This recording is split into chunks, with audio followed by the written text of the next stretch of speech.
Let it go. 얼어붙어 like wome. 띵하고 어지러워. I see. 한여름에도 넌 겨울. Yeah, 거의 yeah, 너와 있을 때 I swear. 제가 먼저 zero 폭설한 그 chill들. 꿈에도 I wasn't aware. 나만 빼고 넌 모두에게 참 친절해. 내 신감이 들어 단판이 돼도 머릿속을 흔드는 ibuprofen 그만해 it's time to stop. 승부욕을 자극하는 style yeah. 알면서도 마음이 자꾸 내게 가.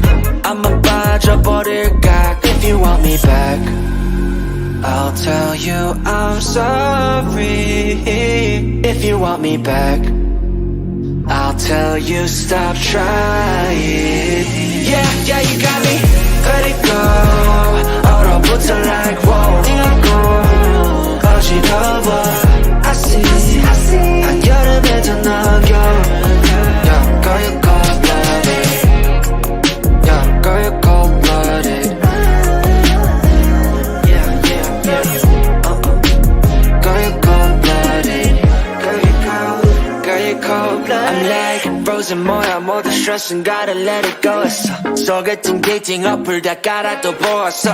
반대가 끌린대 opposites attract. Don't know about me and you, yeah we fell into the cracks. Yeah 깎고 너네 no cap. 왜 난 안 보여 what's happening. 객관적일 수가 없이 이미 game white flag and wave it fast. Yeah I'm leaving back but 말해도 너만 보면 나도 내 맘 I don't know 이건 love a relationship. 헷갈리기만 해 girl. I'll tell you I'm sorry. If you want me back I'll tell you stop trying. Yeah, you got me. Let it go. 얼어붙어 like wome. 띵하고 어지러워. I see. 한여름에도 넌 겨울. Girl you cold-blooded. Let it go. 얼어붙어 like wome. 띵하고 어지러워. I see. 한여름에도 넌 겨울. Girl you cold-blooded. Yeah, girl you cold-blooded. Yeah. Girl you cold-blooded. Girl you cold-blooded. Yeah, girl you cold-blooded. Yeah. Girl you cold-blooded. Girl you cold-blooded.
Ladies and gentlemen, welcome to another edition of Sir Hill Speaks. We are in the building.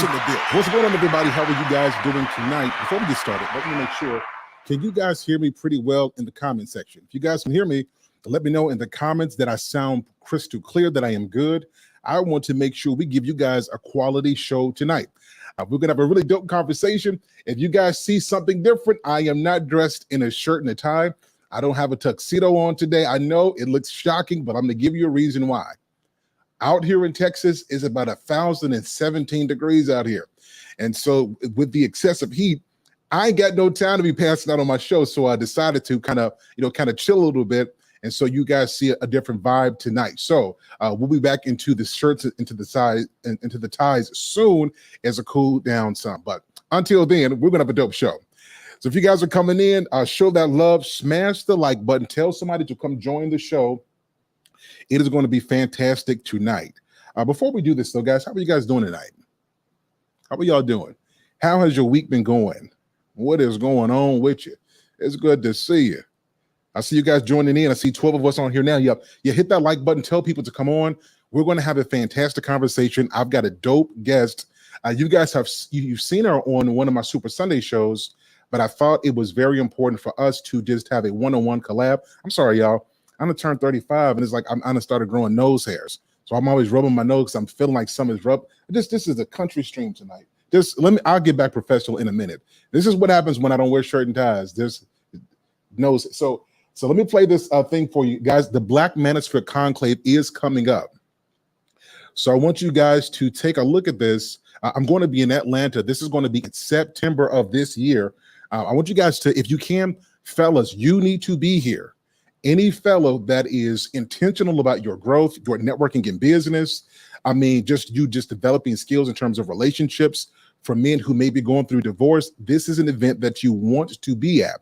Not only are we going to be disseminating some very excellent information, but it's an opportunity for other Black men to connect with each other and to formulate even stronger networks for continued success. So, fellas, if this is you, if this is something that you think that you will be interested in, go to the Black Manosphere Conclave, go to find it on the website.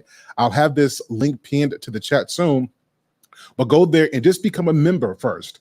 Take a look around, and we want to see you guys at this event. For my ladies, if you have a man in your life and you see greatness in him, you need to make sure that he has a ticket to the Black Manosphere Conclave. All right? So show some love for that. All right? All right, guys, without further ado, salute to Lady Navoa's in the building. Anye, I see you. Ron Alexander, what's going on with you? A.T. Quill, I see you in the building. All right, guys, without further ado, I'm going to bring up my guest as we talk about women only respect men with options. Now, I know that there are some women out there that may have some objections to this because you consider yourself to be a good woman and you're not like the rest. You're not like all these other women who are superfluous, who are superficial, who just looks at things on the surface level. You are the kind of woman, you see things on a much deeper level. I know this is not you, but for your sisters that you hang around and for the women that you know, they are as superficial as it gets. And so tonight we're going to have this discussion, and we're going to talk about whether or not this is true, that women only want and respect men that other women want, or is this a fabrication of sorts based off of people's limited experience in the dating and marriage, environment? Bringing up to this stage somebody who I respect, somebody with a cold perspective on relationships. Now, listen, don't let the sweetness fool you. She will let you have it and give you a smile, a crushed smile as she's done. You won't know you just got checked. You won't know she just told you off until you go back and you rewind the tape. I want you guys to show your love in the chat. Somebody who I think is dope. You guys have seen her. Coach Latricia is back in the building, and we're going to have a one-on-one conversation. Y'all show your love for the one and the only. Coach Latricia is in the building. What's going on, Miss Mom? Hey, it's good to see you. How are you? When I saw you didn't have on the suit, I was like, wait, am I on the right broadcast?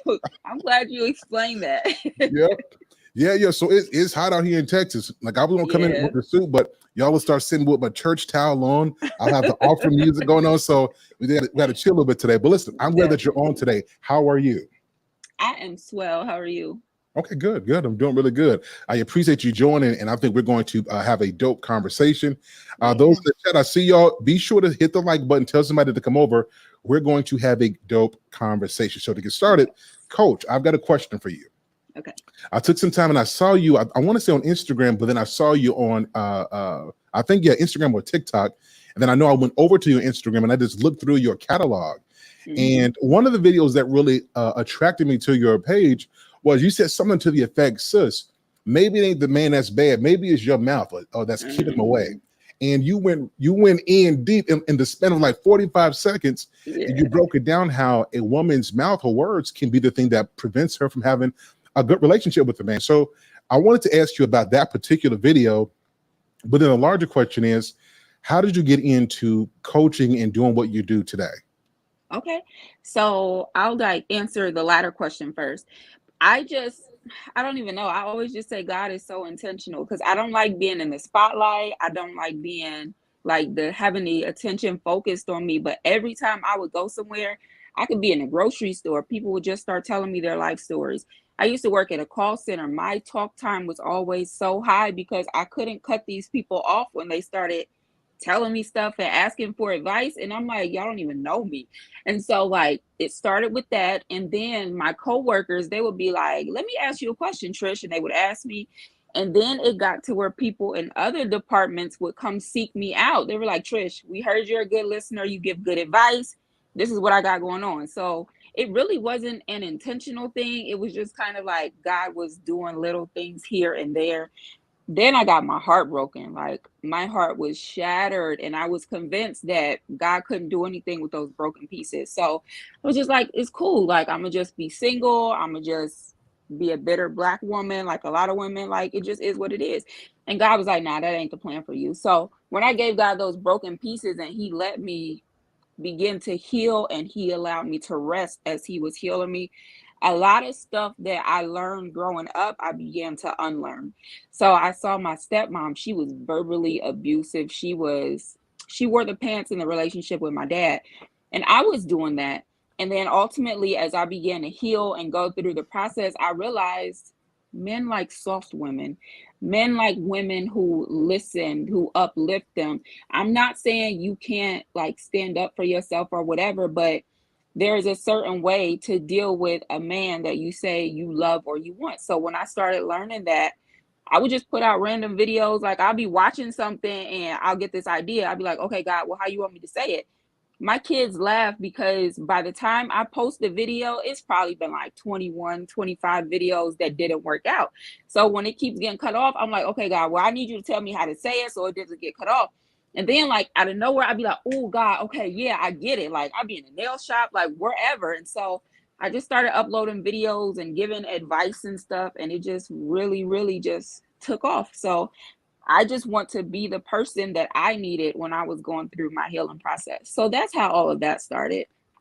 And then so so my videos are a little controversial sometimes. It really just depends on where you are in your life, how you take it, because I'm super direct, I'm to the point, I'm a little witty and sarcastic. So you're not about to just come at me any kind of way. Now, I'm not gonna cuss you out. Like I'm a writer, so I'm good with words. I can tell you what I need you to know and never have to insult you or anything like that. So I don't know, like I'm a huge advocate for healed, whole men. So I speak up about that because as a healed, whole woman, those are the type of men that I want to date. I don't want to keep dating these guys that are out here running from pain and broken pieces. So if you advocate for men, a lot of times those healed men, they're like, okay, so it's a woman who gets us. And then they're a little more okay coming to the forefront as opposed to staying in the back. Because, they say nice guys finish last. So they're scared to put their hearts out there. They're scared to say that they went through healing, that their heart had been broken. So I just kind of like, sis, just chill. Like sometimes it's easier hearing it from another woman as opposed to hearing it from a man, because a lot of women, they couldn't take Kevin Samuels. I actually like some of the stuff he would say, honestly, but hearing it from a woman, now it's like you get some women who are like, sis, I never even looked at it like that. Thank you so much for helping me to know how I was talking to him. It's not cool. The way I was thinking is not cool.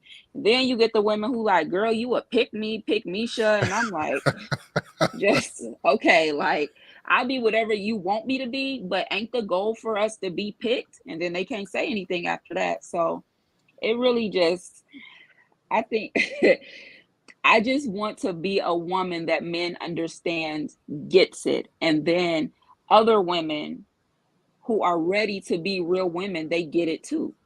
So yeah, I hope that answered your question. So let's go back a little bit. Let's take this. Let's go back a little bit in your journey. So Okay. How do you get to the place where it's important for men to understand that you understand men? Like, where does that come from? So I've been in abusive relationships, and I used to deal with a lot of insecure men. And because I was insecure, it was easier to take what they were giving me. And when I began to like really heal and be quiet long enough to observe the people around me, I realized like I have some really, really dope friends. One of my best friends, he was in a relationship that was horrible for him. And I used to always be like, you deserve so much better than that. But sometimes men are like women, they're not ready to hear that until they're ready to hear it. So it just came like I got tired of seeing my friends, my male friends go through stuff. I get tired of seeing my brother's heart broken because they're supposed to be men. They can't have feelings. They got to be tough. And I'm like, nah, you still human. And so as I began to just really pay attention after I decided to shut up and just look, like it just became a whole lot easier to see, like, oh, okay, so this is what a whole man looks like. This is what a grown man looks like that's not leaving a trail of broken hearts behind him. So yeah, that's how that came. Hey, that's what's up. Yeah, I'm really glad because we need more women. Like with the content that I do, I'm kind of evolving a bit. Before, if you called me last year, I was a different Sir Hell. I'm going in. I see a problem. I'm going in. But I think the Yeah, conversation has to evolve some. yeah. A shout out to the lead attorney in the building. Salute to you, sir. I'm looking forward to learning something. Looking forward to spending some time and chopping it up in Atlanta as well. Salute to you, sir.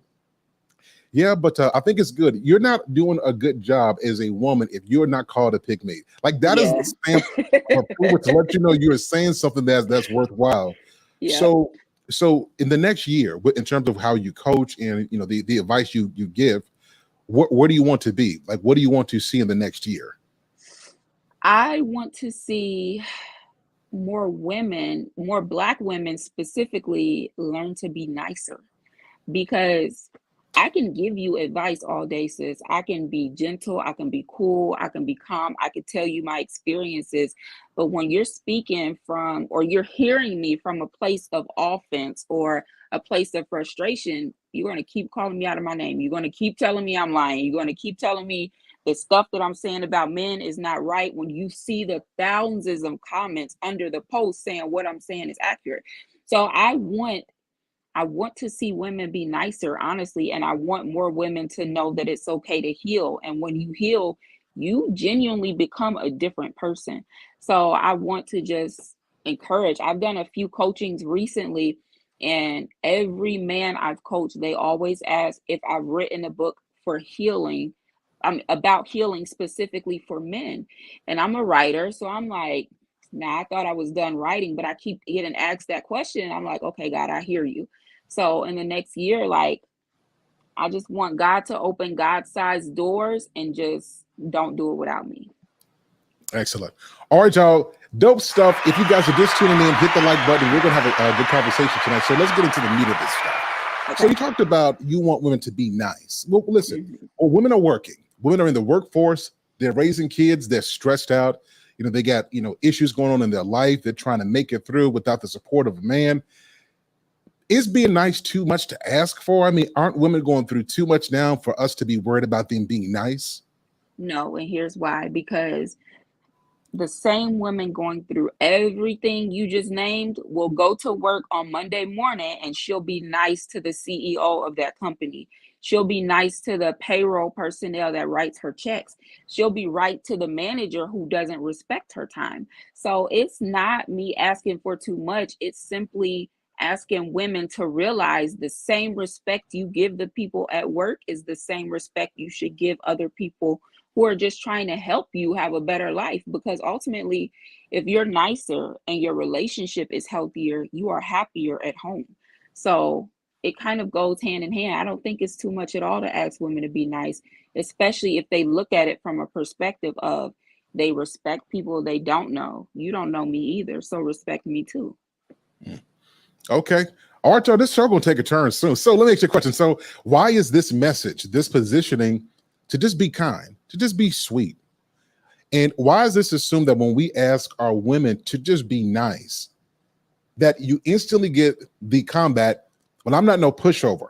I'm not weak. Ain't nobody going to just treat me any kind of way. Why is nice associated with something so negative?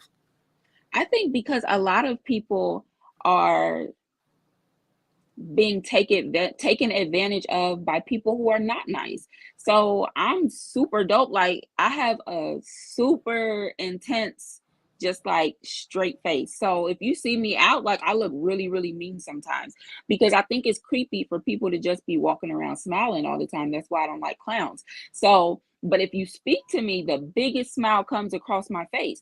So if you're in a relationship or you want to be in a relationship, and it doesn't even have to be romantic, just any type of relationship with somebody, why would you want to be mean to them all the time? How do you show somebody you care when you're being mean? You don't have to be a pushover. You don't have to be walked over. You can have boundaries. You can uphold those boundaries. You can stand up for yourself, but you can be nice too. Okay, so when you give this message out and you talk about being nice, what's the reception that you get when you just bring this up? Girl, shut up. Girl, you don't know what you're talking about.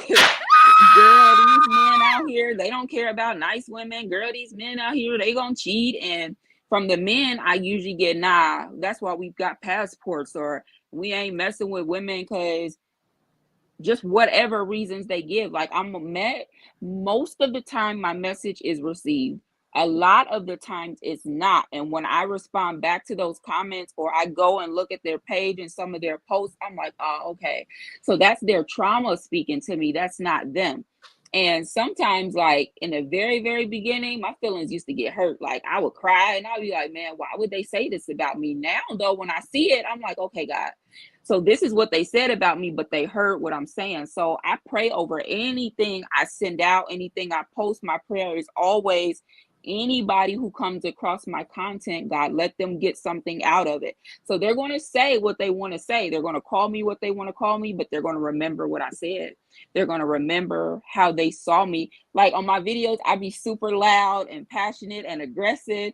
And when I go back and listen to it, I'm like, girl, why are you yelling? I just be so excited. So yeah, like, yeah, people be there real disrespectful. But when you realize like everybody just is not okay with healing, especially a lot of Black and brown people, they don't understand the value of therapy. Speaking to somebody who does not know them, talking to your best friend is cool. Talking to your siblings, that's cool. But speaking to a therapist, somebody who doesn't have a dog in the fight when it comes to you and whatever else you're going to speak about, that helps so much because you get an opinion or advice from somebody who doesn't know you, who's not judging you, who wants the best for you, and who understands where you're coming from. So I don't know, like I get a lot of hostility sometimes, but they gonna get it. Like I can't give up on them. I'm raising sons and daughters. These are the same people raising sons and daughters that my children may marry. So I can't just be like, oh, they hurt my feelings today. Like, nah, you hurt my feelings today. I'm gonna cry it out tonight, and then I'm gonna post another video in the morning when I get to work. Hey, that's what I'm saying. Be productive. All right, y'all. Let's pivot just a bit. So let's imagine a man coming to you. You're dating, and he's got some traumas. He's got some things he's been through, and you know you want him to take the lead and be the man that he's supposed to be. And he says to you, he says, "I'll be more masculine when you're more feminine." What would you say to a man who said something like, "I will be more masculine when you become more feminine"? What would you say to him like that?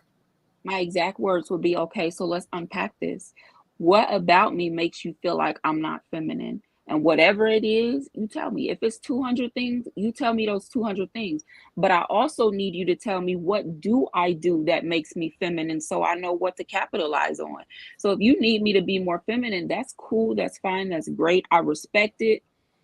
But are you a healed man asking me to be more feminine, or are you asking me to be more feminine because it's easier for you to disrespect me when I'm broken? You know what, guys? This took a turn. I wasn't expecting a response. I was expecting you to say, "I wouldn't even be with a man like that." That's what I was. But as a coach, I understand you hear this in a different way. So Yeah. most women would not say that. Most women would not be with the dude who said, "I'll be more masculine when you're more feminine." They're about, "Oh, you're gonna be by yourself, brother. I'm gonna go find me somebody else." Yeah. I bring that up to say that while it's unlikely that a man is going to say that, a lot of men do hear that in the reverse from women. You know, that I'll be more soft, I'll be more feminine, I'll rest in my femininity when you can prove to me that you can lead. Yeah. And my question to you is, should a man wait on a woman to turn on the switch, on that femininity, or if she's not the feminine woman that he desires initially, should he just cut that off? I think communication is huge. So I think before you even get to a relationship, establishing a foundation of friendship is vital. If I meet someone tomorrow and he's like, I want to get to know you, okay, well, I got some questions. So when we're on the phone and we're getting to know each other, I ask questions that most women will never ask. I've always been told, like, nobody has ever asked me that. Like, and it'd be the dumbest questions ever, but it's stuff about you that I'm going to learn that you would never think to tell me on your own. So I feel like those two people should have a conversation and determine, what do you need from me, and am I willing to give that to you? Because if I'm not willing to give it to you, it doesn't matter what you need. We're wasting time right here. So communication is huge, huge, huge. And not even in a like debate or an argument type thing. It's no, this is who I am, this is who I've been, and now you got to think about, okay, am I willing to be the person that they're asking me to be? Am I capable? And if so, what do I need? I made a video about that that says, I understand what you're asking from me, but do you understand the person I need you to be to get what you're asking from me? Because if you're asking me to be more feminine, you're asking me to be kinder, you asking me to smile more, you asking me to plan dates. Like, if you're asking me all of these things, okay, here's what I need from you to get those things. I was in a relationship and he cheated a lot.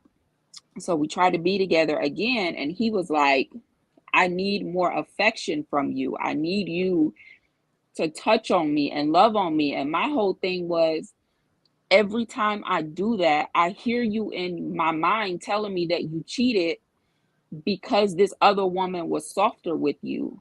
But she did everything that I was doing at home already. So now it becomes a conversation of, okay, so this is what you need from me, but this is what I need from you. I need to know that I can trust you. I need to know that if I'm not doing something that you need, you'll tell me instead of going to somebody else about it. So I think it's kind of like it goes hand in hand. Like, I can give you that, but can you be who I need? And am I willing to be the person that you're asking me to be? Okay. Okay. We'll let that marinate for a second. Okay. Okay, I like that. So let's build upon this. So a lot of men have issues with women today because it is said that women can talk, they can express themselves, they're willing to, to give words to how they feel. But those same women who can speak words very clearly, very articulate, they don't listen as well as they speak. So men often feel unheard. Here's an example.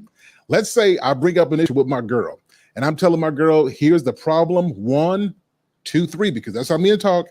1, 2, 3, in that order, not 1, 3, Yeah. 2. No, 1, 2. That's how we talk. Yeah. So he's bringing up his issues that, babe, you're not doing this, or I need this. Here it is. And whilst he's explaining what's going on, she keeps cutting him off. She gets stuck on a word, something triggers her, and so they never even get through the conversation because she keeps cutting him off. And he's starting to feel like this happens time and time again. He's unheard. Here's my question to you, Code. You can listen for America. Help me understand. Why is it that so many women are unable to just listen without being so reactive and taking it so personally? So many women are conversation bullies. So you'll say something, and while you're saying what you're saying, like, I want to hear you out because I want to know what you're talking about. But when you say that seventh word and it triggers me, it's like, no, absolutely not. Wait a minute, let me step in, because nah, you're not about to say that, or nah, you're not about to do that, or nah, I got a reason for that, or oh, but you do this or you did that a year ago. Like, a lot of women are conversation bullies, and because they're conversation bullies, it makes it hard for a man to even want to tell what's going on with him, because he's not going to be able to get to step 3. He's not going to fully say step 1 before she jumps in and cuts him off. But a lot of women that are conversation bullies are raised by women who are conversation bullies, or they're raised in single parent homes. Not everybody, I understand that, but a lot of times what you see growing up is who you become. So it's up to you to decide, like, do I love this person, or do I care enough about them to just Let them talk.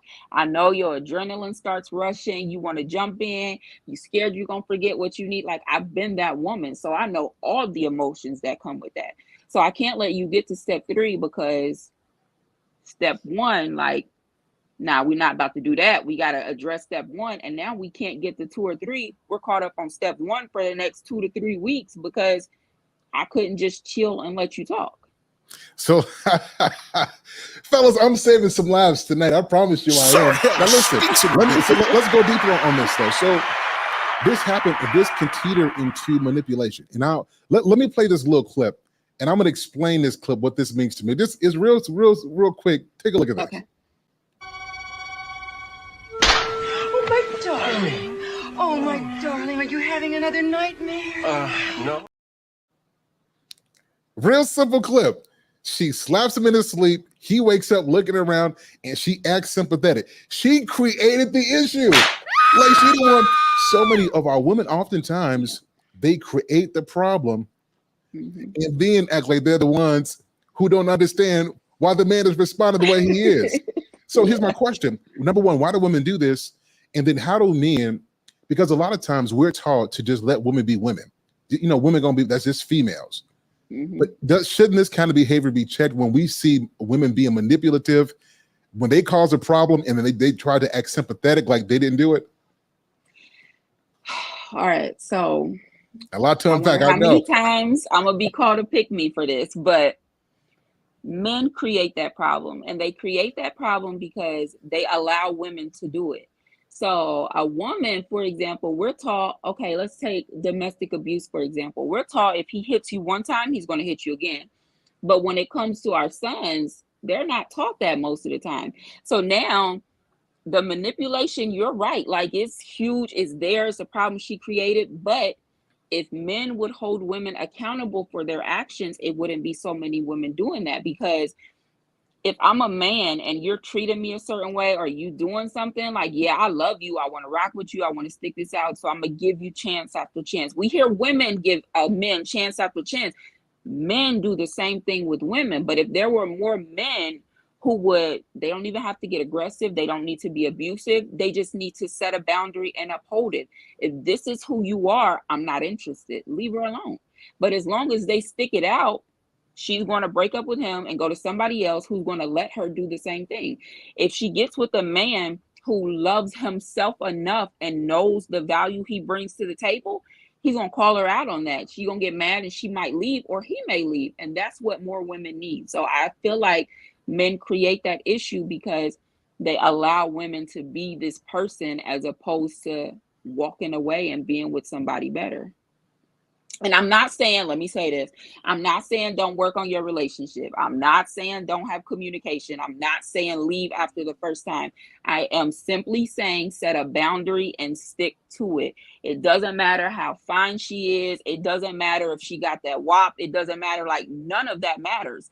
Set a boundary, stick to it, and realize that you as a man, you are valuable. You are important. You matter too. Otherwise, you're going to keep running into that issue. So until men hold women accountable for their negative actions, it's going to keep happening. Excellent stuff. So this is really good, guys. If you guys are just tuning in, be sure to hit that like button on your way in. Excellent stuff. So let's do a little bit more. Hold on one second. I'm going to play this clip, and we're going to respond to this. Let's take a look at this, and let's get into the meat of the conversation tonight. Okay, ladies, let me know if I'm wrong about this, but a lot of men are thinking that when they quote the topic about how women desire men that are desired by many women, they equate that to something sexual. When I thought that the reason why most women who think that way, because I'm not one of them, but the women who think that way, you guys are wanting a man who other women look at and think that they're physically appeasing, or that they have a position, title, status, swagger. I don't believe that women are desiring a man that has a high body count who these men are saying that you guys want. But if I'm wrong, please do correct me.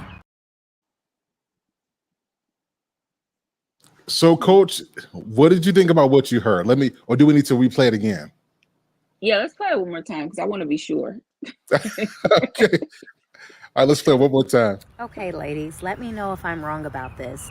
But a lot of men are thinking that when they quote the topic about how women desire men that are desired by many women, they equate that to something sexual. When I thought that the reason why most women who think that way, because I'm not one of them, but the women who think that way, you guys are wanting a man who other women look at and think that they're physically appeasing or that they have a position, title, status, swagger.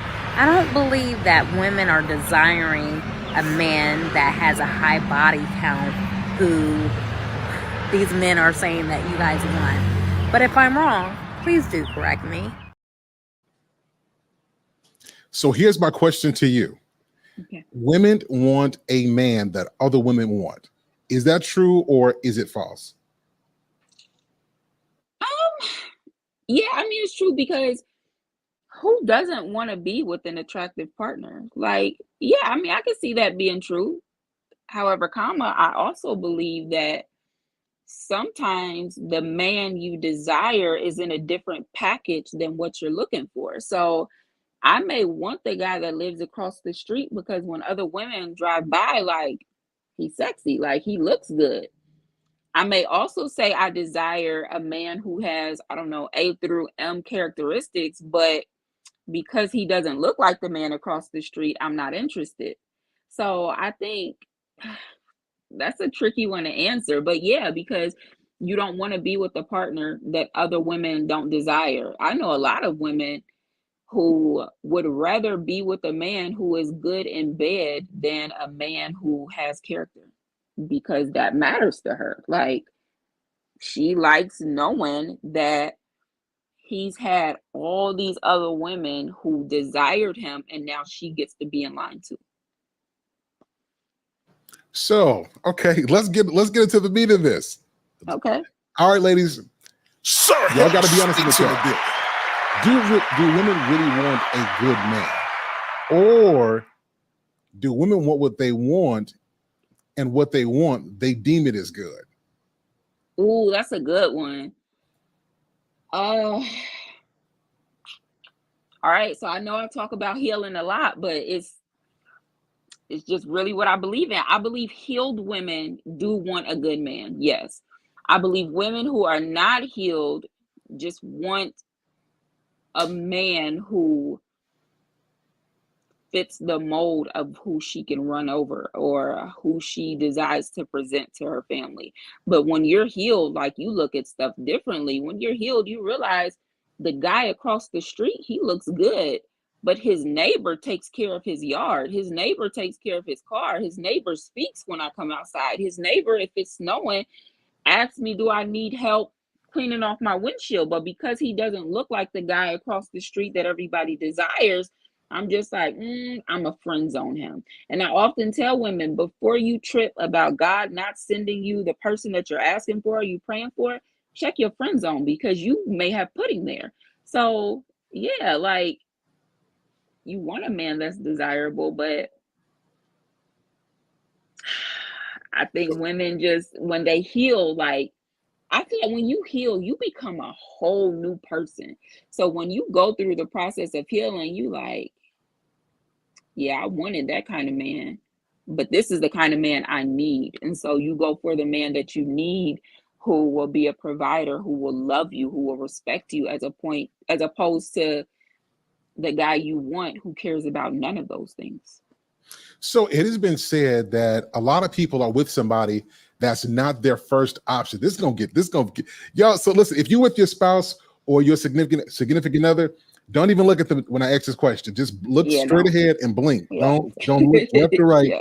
This might mess up your relationship. So it's been said that most people are not with their first option. Here's my question to you.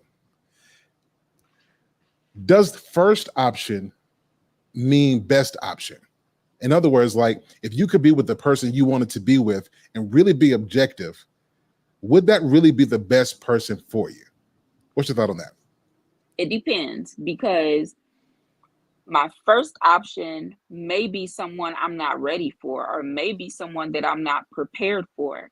And because I'm not ready for him, I'm going to go with option B because this person fits who I am right now. So I feel like sometimes you do want the person, let's say your first love, for example, you may want to be with your first love, but you haven't earned them, like you can't be with them, so you end up being with somebody else, and the whole time you're making love to the person you're with now, or you planning a future with them, all you're thinking about is the person you initially wanted. So I do honestly believe that if you're not with the person you want to be with, it can be looked at as settling unless you do homework to determine, do I even deserve that person? See, coach, now we got a debate because most of the time women want a man that's better than them. So I think in the grand scheme of things, if we're talking about settling, if a man has to be, earn more money, he has to be educated, got to be a leader, he's got to be able to take control. Well, the woman is asking for more than she is. So isn't it fair to say, if I give you the definition, that the only one capable of settling is men? What would you say to that? This how I know I like you for real. Some woman made a comment on my post. Dad, what post was it? Oh, it was a post. I said it was one of two things. It was either one where I said, sis, if you're not going to love that man correctly, if you're not going to respect him, then get out the way and let a real woman have him. It was either that one or, okay, so you want a man to be strong, sensual, sexual. You want him to be all of these things, but what do you bring to his already set table? So it's one of those two videos. A woman commented and she said, men really, I'm a paraphrase. She was saying something like, men really should be grateful because women usually settle for men. Now I had to go ahead and say something because men ultimately end up settling more than women because there are so many women to choose from. But if a man really, really, really loves you and he rocks with you and he's cool with you, like even if he knows your cousin may be better for him, because of how he feels about you, he gonna settle and stay with you. Hello, hello, ladies. You need to appreciate your man because he know. Now this is what coach is saying. That you got a cousin that's better suited. And if he chose you, you better respect that man. I'm just saying, Coach is like all right with me. sometimes that is the case. Yeah. Like I feel like men settle so much more than women do because let's just say it's 5 women to every 1 man. So he's got all these options, but usually because of how he feels about you, he'll settle for you and be with you and try to build a life with you because you who has his heart. Now let's just take this deeper. So here's the fundamental part about settling.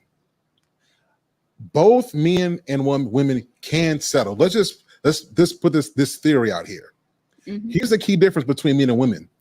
A man can settle and genuinely be happy with who he settled for.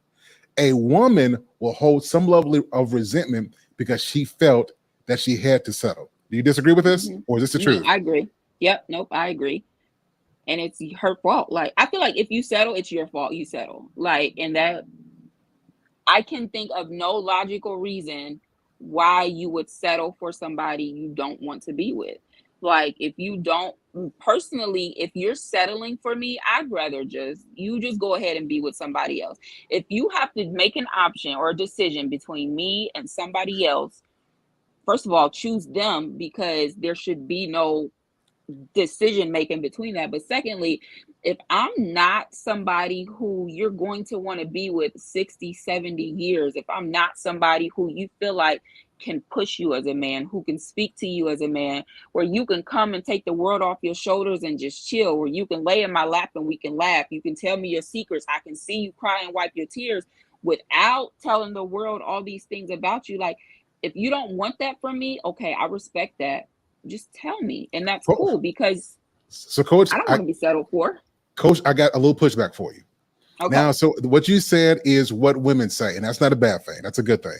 It's if you don't want me for the next 80 years, if you don't like, if you gotta let me do it. If you're not gonna want me for the next, if this ain't what you really want to do. Here's the thing, though. Most men, we want to know that we want you the next day. Yeah. If we can get to tomorrow, We're going to be fine. The lead attorney says, and I'm going to be doing the response to it. He said that more marriages would survive if we would stop expecting it to last for 40 and 50 years. Now, I'm going to do a whole reaction to this, but here's my thing. I think that a lot of women believe that men should think about relationships the way that they do. They, you know, if you don't want to be with me for this amount of time, if you don't want to be with me during this length, and men don't see it that same way, but that doesn't mean that that's a bad thing or that he's settling with you. And so my question for you is, you know, you said that you wouldn't want somebody to be with you if they were settling, but don't women feel like they're settling early and then want that man who they felt like they were settling with early, they want him later? Here's a prime example. So, you know, Megan and Peter are in college. Peter in college, glasses, nerd. He not partying. He's straight to the book, trying to graduate. This dude want to be a CEO. In college, he ain't got no game. He ain't got it at all. He's book smart. And, you know, and she out there, she getting it in. You know, she beautiful. She's attractive. Give it about 10 years. About 10 years. It all switches. She got 2 kids now. She, you know, she ain't looking like she did before, but he's developed. And who she didn't want before because she was settling with, now he's an attractive option and she wants him. So that's my question to you. Is it that people really are settling, or do they have the wrong idea of what settling actually is? Okay, so I'm gonna go back to something you said. Like, yes, women, we do think long terms, 40, 50 years. What the lead attorney said, I give him that, that's valid. But women are raised from little girls to think further down the line.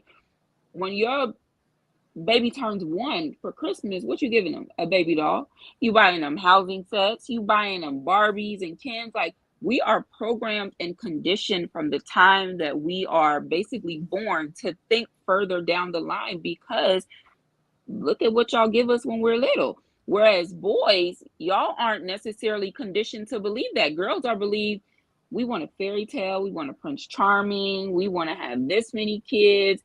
If you have a little boy and a little girl standing next to each other, more than likely you're not going to ask both of them what they want to be when they grow up. You'll probably ask the boy what he wants to be when he grows up, because we assume that the little girl is going to grow up, get married, and have kids. I have 3 teenage daughters. None of them want kids. And I tell them all the time, do not let anybody force you to believe you have to want kids because you're girls or because you're women. Absolutely not. When I asked them, I just joked with my daughter earlier today. She turned 15 yesterday. She is funny. And it's something she said. I can't remember what she said, but I was like, Tink, I don't want you to have kids right now, but I can't wait to see you as a mom, because it is going to be so funny. She was like, hold up, sis, who said I want kids? And I got so weak. I'm like, okay, so you still feel like that? She says, yes. She's really, really close with one of her cousins. She always says, I'll spend time with Lala's kids and I'll just spoil them and then I'll send them back home. And I'm like, okay, like, you don't have to have kids. Like, that's cool. T.I. has this song called Memories, and one of the verses, it's a guy who was saying he was trying to get at this girl and she wasn't having it. She wanted to be with the older guys who had the money, who had the car. And then he came back in town after he made it and he had so many options. He now sees her standing at the bus stop with her kids, with the man she thought she wanted who left her. And now she wanted to get at him. I do feel like a lot of women want what it looks like right now without I think more women are more attracted to what you can do physically, financially right now, because they assume if you can do it now, if you look that way now, that's how it's always going to be. Whereas with the example you gave, I genuinely believe that sometimes the people who are not physically attractive to you, but they are super dope all the way around, they become so attractive when you realize how much they love you. Like, if you get to know them, I've been in a relationship with a guy, when I first saw him, I was like, no, thanks though. And after I really got to know him as a friend, we started hanging out. Like, I'm a sneakerhead. I'm a huge sneakerhead. He was not like that. He got into a love of sneakers. Like, It's stuff I would buy him just because I'm like, okay, I know this ain't your style, but it would look so good on you. By the time we broke up, his entire wardrobe was different. It didn't take away from who he was, but he was so attractive to me by the time we broke up because of the foundation we laid as I got to know him. So I think if people would get out of the mentality of because he's not cute now, I don't want to be with him, like it would make life a little easier. And I do feel like a lot of people settle without understanding what comes with settling. Because if I settle for you, now I'm mad at you because I settled for you when you could have just left me alone. Like with my ex, I told him like all the time, if I would see he was flirting with somebody or whatever, I'd be like, you should really go explore that. You should be with her. And he would be like, how can you say that to me? Because I don't want to be with somebody who's thinking about somebody else. If we chilling together and you'd rather be with her, I want you to go be with her. Like I really want you to be happy. I care about you. If that's who makes you happy, okay. And I'm not one of those bitter baby mamas like, no, if you want to be with somebody else, like you should go do that. I really want that for you. So I think people settle because they don't know. Well, I think you know when you're settling. Let me say that. But I do think also sometimes you settle without realizing that you've settled until you look up and realize the person that you're with is not the person you ever saw yourself being with or even wanting to be with, but it was convenient. So now you're with them. Okay, let's take this a little bit deeper, Miss Coach. Okay. So everybody, we got another 15 minutes. We having a good time. If you guys enjoying it, like button, tell somebody to join. We're about to go a little bit deeper. So we say that, you know, women think long term. If this is the case, and this is completely, I'm thinking if women think long term, then we got to explain this. The reasons for divorce, you see lack of commitment, of course, infidelity, too much conflict and arguing.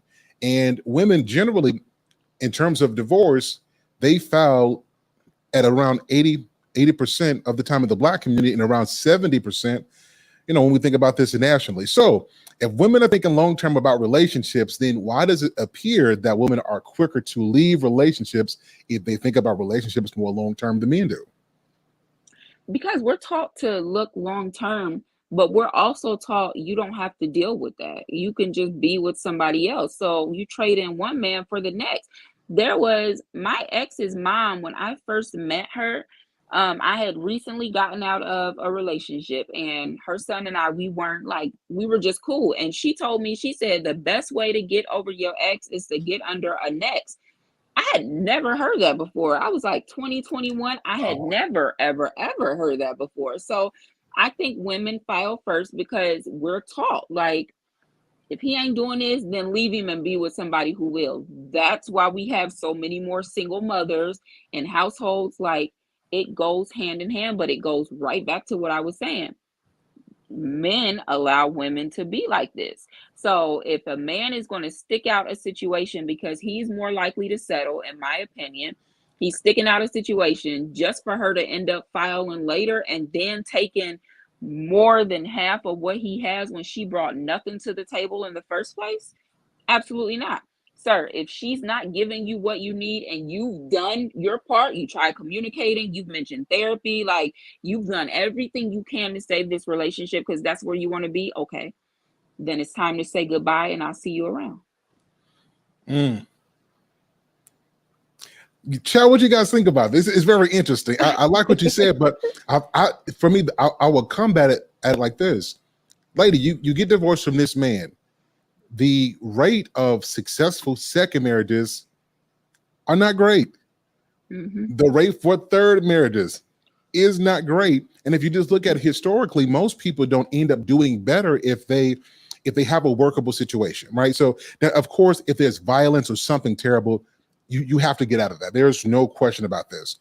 But for workable issues, like my advice would be to women, you better find a way to keep your man because in the next 20 or 30 years, I promise you, what you think is a big problem now, give it a few years. And if you mature, you will see how small it was. So should the advice be, is it good advice for us telling our women, just go get somebody else? Or should we do a better job of communicating how to stay and make it better? yes, we should definitely do a better job of instilling in our women and showing them the value of trying to stick it out and make it work. If it's not a toxic situation, a harmful situation, if you're getting divorced because this man plays video games all day on Saturday, but he provides for you Sunday through Friday, sis, that's crazy. Like, no, let that man play his video games, because if he's playing the video games, a lot of times, like, the stuff in his mind, he's sorting that out. He's working it out. You want him to play video games all day on Saturday instead of going to the strip club, speaking to Delicious, telling her about the problems that he has in his head that he feels like he can't talk to you about. So Shout I out to really feel like, Delicious. Shout out to Delicious. yeah, women should definitely do a better job trying to make it work, because it's super, super, super easy to go. It's super easy to, in this moment, I'm mad at you. Okay, this is over. And then when you calm down, you like, dang, like, it wasn't even that serious. But now you've done it 20, 30, 40 times and he's tired of hearing it. So now he's tired of hearing it. And the next time you say it, he's like, okay, we'll go file tomorrow. So I think women create issues that don't have to be there. Okay, last question, then we'll get to some callers. Last question, Okay. we'll get to some callers. So you talked about if a woman doesn't want to have children, she shouldn't. With the black population not really growing like it should. With I mean, we could just look at the numbers in the country. Do you believe that a woman was made, the woman is made to be a helpmeet and to bear children, and then everything else comes second to that? Do you believe that, or do you disagree? I believe that, but that's also because I believe strongly in how I feel about God. Like, I do believe that God created the man first. I do believe that from the man, the woman was formed. I do believe that the woman is supposed to be an asset, not going in front of the man. Like, I feel like he should be in the front. He should take everything first. He should be able to see everything. He should lead, but he should also have this space to be able to do all of those things without her nagging in the background. So I do believe that women were created to be a helpmate, not necessarily like a helpmate, bear children, stay home and cook. Like, I think society has evolved enough where a woman can have a career, but I do feel like her role as a wife and a mother should come first to her career and everything else. I hear them. They're calling you a pick-me. They're saying you're talking to this old stuff, right? The reason I ask this question is because if I'm talking about relationships generally, then my conversation is general. But as soon as I hear a woman say, I believe in Jesus, as soon as I hear this, well, then there are biblical standards. And if I'm looking at just women who have some faith, a lot of women will do everything ungodly to get out of a relationship.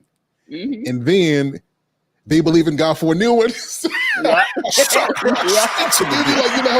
get out of this relationship, right? And it was workable. You really didn't spend no time praying. You didn't spend no time, trusting and developing character and really believing and putting yourself in a position. None of that. But as soon as you'd have left, now you'd have listened to Drake to get out, but now you want Jesus to get you back and stuff. So how do you speak to women like that who are taking in like sort of worldly relationship advice, but they want godly results? What do you say to a woman like that?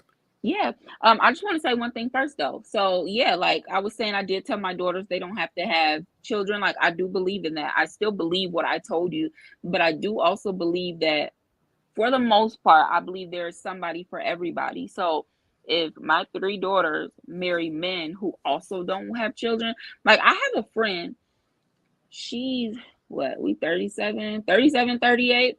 She has no children at all. Her partner she met a few years ago, he also doesn't want children. So I believe that there is somebody for everybody. So even if, going back to what I said, she's still his helpmate, she was still formed from him. They just came together, there's that communication again, and had a conversation to decide, okay, this is how we want our lives to look. Children just don't fit into that. So that's that. And then going on to your second question, what was it again? I'm sorry, will you just word it how you did it?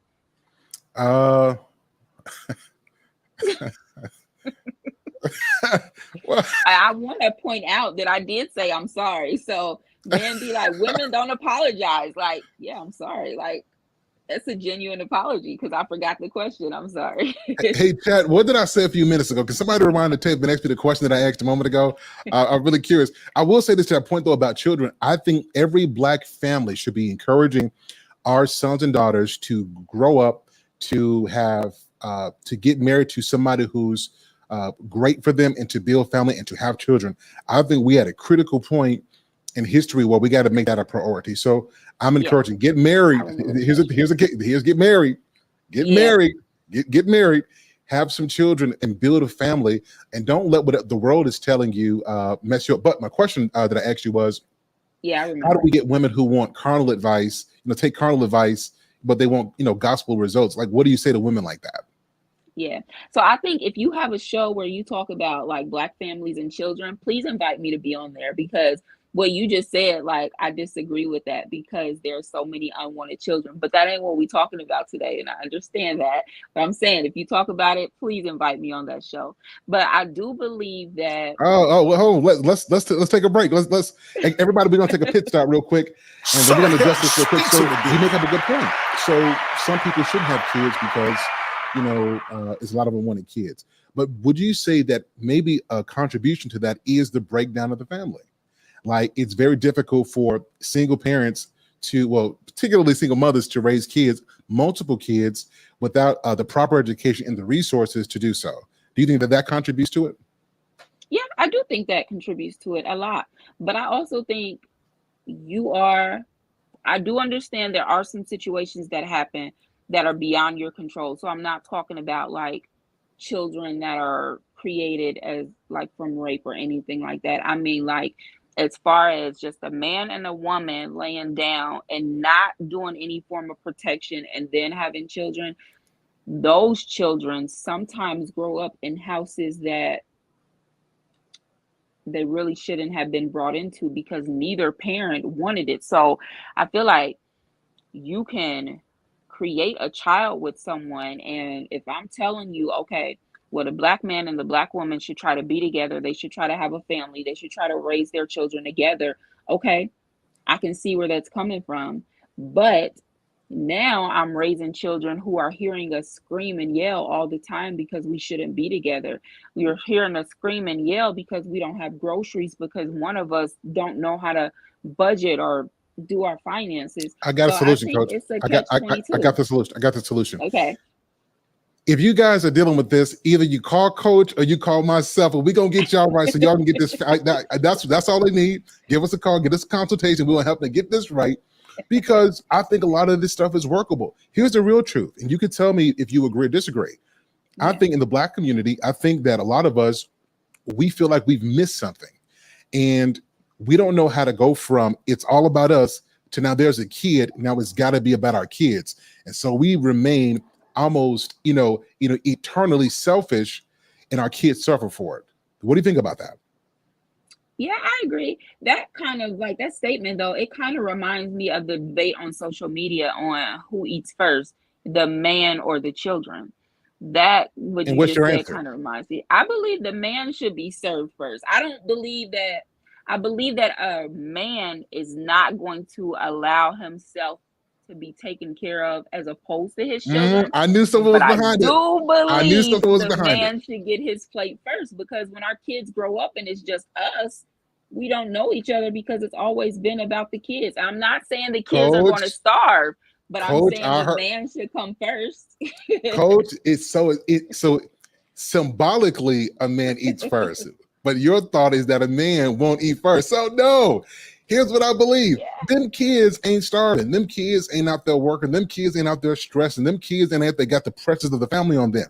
That man, not only symbolically, but he needs to have the plate first, and it needs to be his option to say, go ahead, baby, y'all eat. Y'all fix the kids' plate first. Yeah. I agree with that. But the way I feel about, sorry, my daughter. Yeah. Let me address my audience. Let me just say this real quick. Ladies, if you got a man who provides for you It should not be a question as to who eats first. Now I know this, the world is going to tell you that you feed the kids first, feed the cats first, and a real man's going to get up there. A real man's going to get up there and go, no, lady, if you got a good man who works hard for your family, the best thing you could do for your kids is show respect. And how do you do this? Is you show kids your appreciation for all that the man does. Fix that man's food first. Let it be seen. And I promise you, what you're doing for your family is you're teaching your kids how to respect and celebrate the efforts of a man and teaching them order in the household. All right, Coach. I had to go on my rant real quick. Y'all chat. Y'all let me know what y'all think about that. Y'all let me know what y'all think about that. Go ahead, Coach. I agree with you, though. No, I do agree. But when I said, so I do agree, the man is supposed to come first. But when I said a real man is not going to allow his children to be hungry anyway, that's based off of my experience. Now, I've not been with a man who, like, I've been with men, I make sure that he gets his plate first and then he'll start eating. Okay, as soon as I make his plates, the kids are getting their plates anyway. Sometimes if I'm in the kitchen cooking, one of the kids are cooking with me, so they're eating, tasting stuff or whatever. Or if I'm making his plate, then one of my kids may come in and start making the plates for the other kids. I do absolutely feel like your relationship is supposed to come first, not in a sense of neglecting your kids or abandoning your kids, none of that. But I do believe it's a respect and it's a hierarchy that should be respected. So yeah, here's why that's important, because if in case of immediate danger, a man is not going to say symbolically, I'm going to rescue my wife first. Yeah. Symbolically, I'm going to rescue my kids first. No, he's really going to be first to take on that impending danger to rescue you guys. So if a man can make sure he put his life on the line, that man gets a plate first. Make daddy a sandwich. I definitely agree with that. Yes, because it's just like I said, as a man, I'm expecting you to go before us to take all the shots or whatever. Like, yes, you need energy. You need strength for that. Absolutely. And I don't care if we're having a family reunion. I'm going to fix your plate first. Even if my cousin is over there like, girl, let that man fix his plate. No, that's just not how we get down. So yeah, I do believe a man comes first. Coach, you all right with me? Y'all enjoying this? Yeah, let's. If you guys have questions, I'm going to open up the call line for just a little bit. You guys call in. This has been a really dope conversation. Really, really dope. As you guys can see, we're evolving the content, and I think we need to do this because we have to create. I won't just say synergy. We got to create some understanding between men and women. Like, we cannot keep on arguing over stupid stuff for years. So I'm bringing in other coaches, other doctors, experts, people who are great at what they do to talk about relationships, so that you can improve the quality of yours, and ultimately we see improvement in the world that we live in. So yes, I just dropped the link. If you guys have a question or you guys want to, debate Coach on something she said, call in. We'll leave it up for just a bit. And if you just joined in the stream, hit the like button and be sure to let somebody know to come to the show as well. Coach, it's been a dope conversation. I think this has been real good. Yeah, it's dope. It's dope. I like the way you respectfully disagree. I think that's so dope when a man can do that, as opposed to being real loud and rowdy. And as the women watching the show, I hope y'all notice, I let him say what he needed to say, and then I disagreed. I didn't cut him off because it's possible to be nice. Y'all see it, and that's the way it goes. Now, listen, if this was a debate show, this would be, it had a certain time, but I know you, and I see the way you roll. Like you're really respectful. I see the way, so it makes it easier, guys. This is another thing. We're giving you guys nuggets you weren't even asking for. When you know a person's character and they got good intentions, don't let stuff that could be small blow up. Now, Coach, we're giving them this free game. And here's why I'm saying this. Because some people will start an argument and you know that the person don't mean no harm. You know that they don't mean anything by it, but because you didn't get triggered, you willing to blow it up when you know that character. So when you know somebody and you guys can keep it cool, keep it cool. Coach, you got anything to say to this one? No, I agree. And I know sometimes we have bad days. So even if you know somebody has good character and you spaz out on them because something happened, like when you calm down and you chill out, apologize to that person. Don't make an excuse for what happened, but let them know that, okay, I was having a bad day. You didn't deserve that. Hold on, Coach. Now, I invited you on, but we don't do profanity on this show. We don't do profanity. You said the word Apologize. Yeah. So how does this go? So let's say a man and a woman, they arguing, and she's not used to apologizing. Her mama didn't apologize. What her mom did is she might throw it on him. She might, throw it on her daddy. She might cook a meal, but saying the words, I'm sorry, or I apologize for what I did, it's almost like, somebody scratching the chalkboard. Yeah. What do you say to that? How do you let's practice. Let's teach a woman tonight how to say I'm sorry, coach. Yeah, absolutely. Like, okay, so I grew up, I can't tell you that I've ever heard an adult apologize to me as I was growing up. Like my mom died when I was 10. So my dad raised my sister and I. And if he would say something or do something wrong, he would be like, I stand corrected. Okay, I know where you stand, but what's that have to do with how you just tripped on me or accused me of doing something? So me as a mom now, if I do something to my kids, I'm like, oh shoot, I'm sorry. I used to say I apologize, but my ex, he was huge into Kevin Samuels. So he would send me these little Kevin Samuels clips or whatever. And there was one he asked this girl, it's something her mom did to her. And he was like, so did your mom ever apologize? And she was like, yeah, my mom said I apologize. He said, no.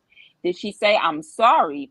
And so I was like, I've always been taught if you say I'm sorry, it's like speaking negatively against yourself. Like you don't say I'm sorry because you're not a sorry person. You're not a sorry individual. I even told my kids that. They would say I'm sorry. And I'd be like, no, you're not sorry. Say I apologize. And so when I saw that clip, I hurt his feelings. And I kept telling him, I'm like, I apologize. But it wasn't until after I saw that clip, I realized like the reason he accepted my apology was not until I told him. So I asked him, I was like, so what can I do to make it right? He was like, I feel like it's something you should pray about and God will tell you what to say. So every day I'm like, I apologize. I didn't mean to make you feel this way. And then one day I was sitting in my car having a conversation with God. I was like, God, as far as my broken heart goes with this situation, either I need you to fix it or I need you to end it. And I ended up sending him a text and I was like, I'm sorry. I don't know what else to say. I don't know what else to do. And after I said, I'm sorry, that's when the healing began to take place. And I was like, I didn't know. I didn't know saying I'm sorry was a real thing because growing up, it wasn't. So if you do something to somebody, my kid's dad, a few months ago, something was going on with my phone and I get real bad anxiety if I don't know where I'm going. Like I still have to use the map to get around Cincinnati in some places. And he was calling me, trying to tell me how to get somewhere. And I was so frustrated. Like, I'm like, you're not helping me. Like, I got so mad, I just hung up. After I calmed down, I had to call him. Like, I'm really sorry because you didn't deserve that. I was frustrated. I was in my feelings and I felt like you were just making it worse. So I didn't mean to come off at you like that. I'm not excusing myself. I'm just letting you know, like, I'm sorry. And I mean that genuinely. So, ladies, if you're wrong, it's okay. It's not the end of the world. Like the world's not going to end. You're not going to melt. I tell my kids all the time, if they ask me to do something, I'd be like, I'd rather melt than do that because they always want to go somewhere. You're not going to melt. You're not going to fall apart. The world is not going to end. It's okay. Like if he does something wrong to you, you want an apology from him. So why can't he get that from you? It's okay. Like give it to him. If you love him, if you respect him, you cherish him, you want to be with him, acknowledge when you're wrong and don't harp on it. Like if he tells you he forgives you, but he's still quiet for the rest of the night, it's not because he was lying when he said he forgave you. He might have just had something on his mind before you apologize, or he may be thinking, like, I don't know. Ask him why he's quiet, but don't assume that because you apologize and he doesn't have anything to say after that, that there's still a problem. No, sometimes we create additional problems as women because we don't like your reaction to our apologies. I like it. So let's extend on this, and then I'm gonna bring up our first caller. So, ladies, when it comes to his feelings, you don't have the right to legislate whether you right or wrong. Now, if your man is not somebody who's a narcissist and he doesn't gaslight, he's an honorable man, you don't have the right to dictate how he feels. If that man says you're wrong, don't try to negotiate. Don't try to manipulate your way out of it. If he calls you wrong, own that. Not only say I'm sorry, but the apology has to match the offense. So you Mhm. can't embarrass that man in the store and completely disrespect him and then go home in a quiet intimacy of your bedroom and Mhm. apologize. No, the apology, the I'm sorry, has to match the offense, and it's not a real apology until it does. So here's that: the two things. You don't get to dictate how you made him feel. If he says you're wrong, you're wrong. And then your I'm sorry has to match the offense. That's the only way Mhm. to show that man that not only you respect him, but that you care about him as well. Yeah, I agree. All right, excellent. All right, y'all, we cooking tonight. First call up here, Corey Hager. What's going on, sir? How are you? And how would you like to contribute to the show? Well, first of all, the comment on I got a little. I want to add a little bit more to that. When a man says, I don't like that. And before we do First though, of all, we got to show some love to the guests. We got to show some love to Mitch oh, Coast, Latricia. how you doing? Hi. I love this conversation. It's thought provoking, inspiring. I love this stuff. But one thing I've noticed when a woman wants to, well, actually, when anyone wants to discredit you, not liking what their actions, their treatment toward you, first of all, they don't want to be held accountable for the stuff they do that's wrong. They don't want it. I mean, they don't want to own up to it. And if they, it really comes down to a respect there area. They don't respect your feelings, your emotions, your opinions. They don't respect you. That's why they don't want to own up to it. They don't think they have to, you know. But the title of this show, okay, Sir Hale, this is cool. Uh, these men need more resources than they actually know, because if you don't have any resources, you don't have any options. Whether it's seeking the women or houses or future. I mean, I love the way Morgan Freeman put it. He said, you stack your money, you work on your life. And he said, and he goes, don't go out there and chase all these women. He goes, just go over there and look over the fence. And he said, women are naturally curious. They'll come up to the fence and say hi if they're interested. He goes, but don't stay at the fence too long. He goes, turn around and walk off. He goes, let them sit there thinking and wondering. He goes, that ain't your job. That's how Sir, you get options. can I ask you a question? Yes. So you did mention like women lacking accountability and stuff. Do you think it has anything at all to do with the princess treatment women get from the time that they're little? Because let's say you Ooh. have a little sister. If y'all are fighting, most of the time as the little boy, you're the one who has to say you're sorry, and the little girl stops crying. So do you think the lack of accountability for women has anything to do with how they're raised when they're younger? Actually, it has a lot to do with how her mama views her husband and how she taught her daughter to view men. Because I married a princess. It was a mistake. I Okay. mean, no respect for men, discredit, devalue. I mean, you know, there's two kinds of men. Some men will chase a Barbie. Okay, next victim, just give him a damn toe tag. It's over. He's going to pay one way or another. When you chase Barbies, mm, tag, you're it. They're gonna take a piece of you. They're gonna rip it off, and then they're gonna throw it out on social media and drag you with all their other Barbie friends for fun. You ever see a cat play with a mouse until it's dead? Okay, an immature man is a mouse. It's that simple. They're going to play with you until you die, and they don't care. They're just going to giggle. Okay. They're going to giggle because they got you and they know it. And they're power tripping because those type of women want control. They don't, they want control. They want to know they can destroy a man. They get off on it. Okay. Thank you. I've seen it. That's a very true They response. tried it on me. It didn't Yeah. work, but they tried it on me. Now, Coach Latricia, what do you say to that? Because I often see this, and Corey, maybe you can speak to this as well. Do you see that there's an age difference in that behavior, or it doesn't matter the age? It's more so about the mindset. He How you got said it? something that was really like, just like, dang, that's dope. when he was saying, I'm just going to paraphrase, that a lot of women just want control, and that's huge because if I accept accountability, now I feel like I'm giving you control over me. So I think it's really, really dope that he said that. And honestly, I've never thought of it that way, but it makes a lot of sense. Like for there to be a lack of accountability with women because they feel like they lose control if they admit that they were wrong.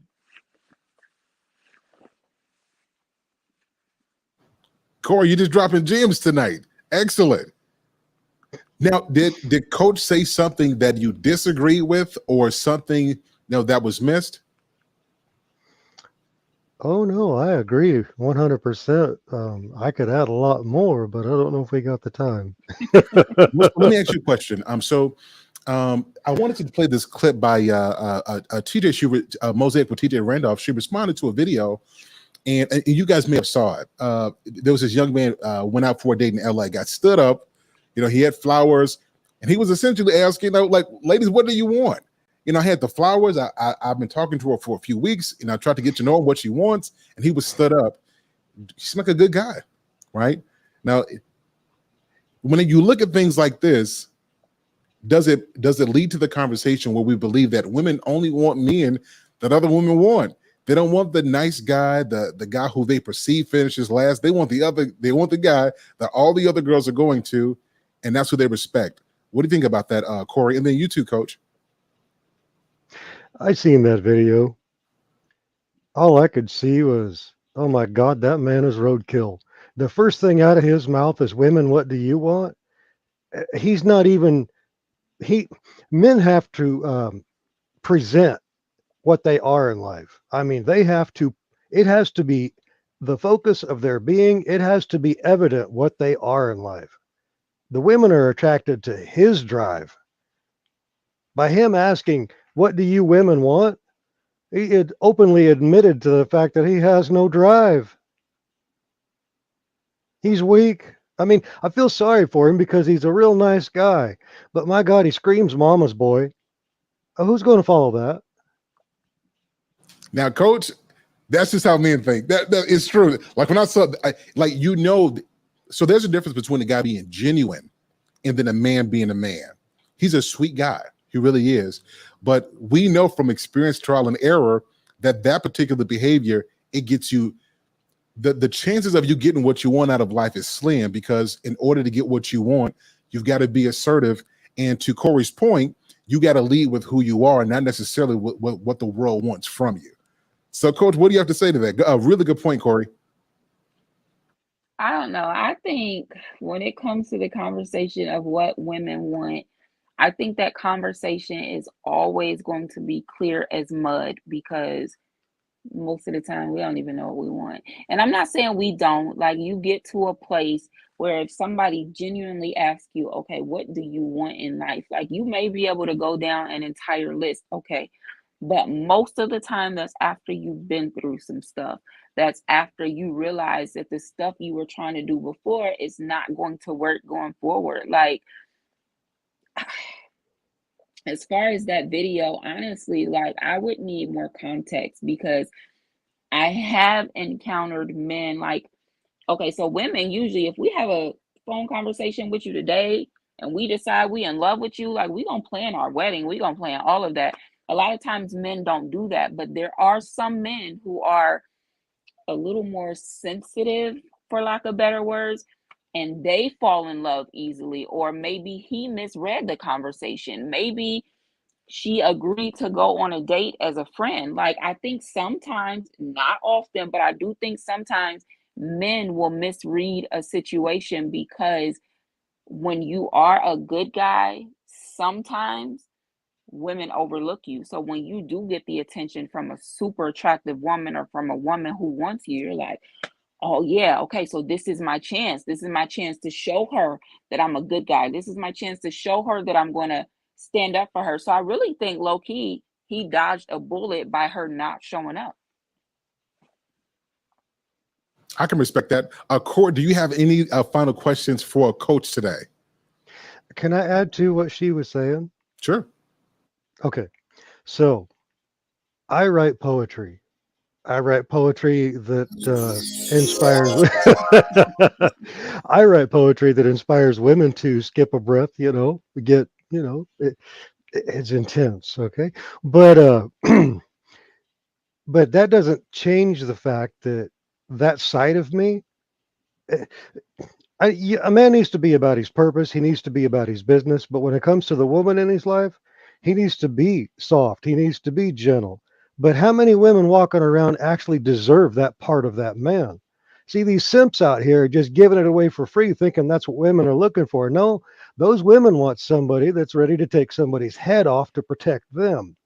They can be gentle after they wash the blood off their hands, but they need to be strong men. You can't be a mama's boy. I mean, you got to hide behind her when something bad goes wrong? No, no, you need to take that bullet if need be. Just don't die. I mean, and if you are dying, kill him before you're out. I mean, sorry, delete, whatever the hell they call that. I'm old school. Anyway, moving on. But no, I mean, men need a soft side. But I love the way Jordan Peterson said it. Men need to be monsters, but they need to keep the monster subdued until it's time to be a monster. There's nothing wrong with being a theologian. I mean, I love that.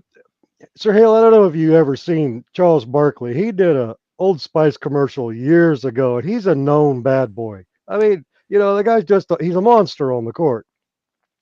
And he's sitting there, and when you know him, and he's sitting there and he's holding that Old Spice, and he says, "There's nothing wrong with being civilized." No, he's acting like a British jet. Cracked me up, and I'm just like, that right there. Be a monster, but be civilized until it's time not to be civilized. Excellent. Listen, well said. This is really good. Coach, I'm happy to have you back because I'm going to talk a little bit about Christian women are not really different from regular women. Most women want the same stuff. It don't matter if you put Jesus in front of your title or not. We want the same stuff. But why is it so many women pass up good men early only to want them later?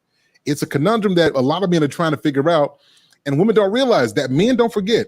If a man cares about you when he's young and he's striving, and the way you treat him when he's young, he will not forget that later on in life. You could be the sweetest woman.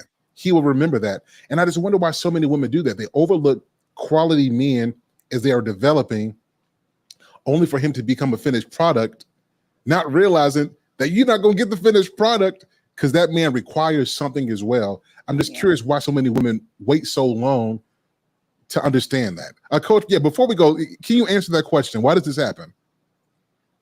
I don't even know. Like, honestly, I just think it goes back to women are visual. So a lot of times if you don't look a certain way, like, nah, I'm cool. My ex, for example, like, he looks super just chill. He looks like a just down to earth type of guy. I got the soft, vulnerable side of him, but everybody else would be like, he looked like he don't play. And I knew I was safe with him because whether it's because you look at him and you judge him because he looks mean, or because I just know what he's capable of, especially when it comes to protecting me. But it didn't matter. Like, he wasn't ugly. So let me say that first. He was not ugly. But had he been, I don't know, a 2 or a 3, like, the old me would have been like, no, absolutely not. Like, you couldn't have told me that sometimes the man who is a 3 sometimes just needs help coming out of his package. Who you want may be there the whole time. He's just in the package, not in the package you're expecting him to be in. So if I meet a guy who checks off, I don't know, 8 things on my list to God, but he's overweight, and now I'm gonna be like, nah, God, I don't want to be with him because he's overweight. Like, no. Then when he goes to the gym next year and he looks like somebody that to me is a 10, it's like, dad, like, I should have been willing to put in the work. I think a lot of women are not willing to put in the work to help the guy become who she feels like he should be. And I'm not saying change him, none of that. Again, it goes back to communication, who he is, what he wants, and stuff like that. But if she would be willing to actually get to know him and what he's capable of, when you listen to a man speak as a woman, you know immediately, okay, yeah, I can help him with that. Yeah, okay, I've been through that. Yeah, okay, all right, I can do that with him. He just got to be willing to look past the exterior part sometimes, and a lot of times they aren't. Okay, excellent. Corey, we're gonna wrap up. Any final thoughts for the coach? No, I just love everything she's saying. Thank you. Corey, it is always good to have you come up here. Thanks for dropping so much wisdom tonight. I really appreciate it. Fellas, listen, it's important, and I'm saying this because Corey is, I want to say Mr. Corey out of respect, but he is somebody with a lot of wisdom. You cannot go through this life chasing women, trying to give them whatever they want. You have to stand up and be exactly who you are. And don't try to be a people pleaser. Don't try to win everybody. Be yourself. And the more you be yourself, you give yourself an opportunity to attract the kind of woman that fits your life so that you're not spending your entire time trying to figure out what she likes. Corey, great points. Really appreciate you tonight. Everybody type Corey in the chat. I appreciate you, sir. All right, so listen, my auntie TJ is in the building. I'm going to bring her up. You know, I saw a clip that she did, and that's why I brought it up. I actually wanted to play it. So give me 1 second, Coach. I'm gonna play this real quick. Okay. Auntie TJ, I'm gonna bring you up here. Good to see everybody. Type in TJ in the chat. She's in the building. I'm gonna pull up this this video, and we're gonna play this, and then we're gonna build just a minute. Coach, are you good on time? Yeah, I'm good. Okay. Auntie TJ, what's good with you? Hi. Hey, good to see you. Good evening. Good evening. I'm sorry I'm not on camera. I just got back from the grocery store, taking my aunt to the grocery store, and it's 100 and some degrees outside. Yep. So I wanted you to come on because we're talking about. I'm going to play your video really quickly, and then we're going to respond. So you came Okay. about the right time. So let me share my screen. Okay. I'm going to play this video, and then we're going to respond to this. Okay, those of you guys in the chat, let me know if you guys can hear this as well. This is on Mosaic with TJ Randolph's page on YouTube. If you guys are not subscribed, shame on you. You guys know better. Subscribe to Mosaic with TJ Randolph for content just like what we're about to play right now. Well, that didn't go the way that I thought it was going to go. I thought it was going to go straight to the. But listen, I'm going to skip the ad. We'll play it now. I am irritated. I saw this video and my heart broke for this young man. I have almost have tears in my eyes right now. Listen. Can you guys hear in the chat? You know, sweetheart, I will tell you, I wish I could say that it was different dating in LA when I was there over 30 years ago, but it wasn't. It was just as difficult. Back then, of course, just like now, you know, LA is a land of the beautiful people and everybody think they're a movie star. But it's even worse now because everyone is really superficial. Really superficial. You said a couple of things that I wondered about. You said you spent 2 weeks getting to know this young lady. Hopefully you had a chance to, you know, see her, you know, whether it be FaceTime or actually had a actual conversation with her to make sure that she was a real person. Secondly, you said that you spent all the time seeing what, you know, what she liked. I hope that she was asking you what you like. That's another telltale sign that you can find out if someone is really about you, if they want to know just as much about you as you know about them. See, here's the thing, ladies. Fellas, that's absolute game.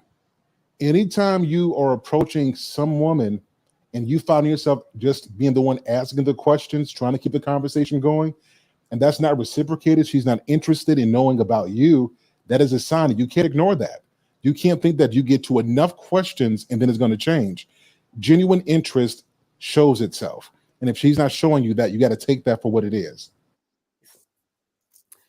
It's going to be a time, trust me, that you're going to want some.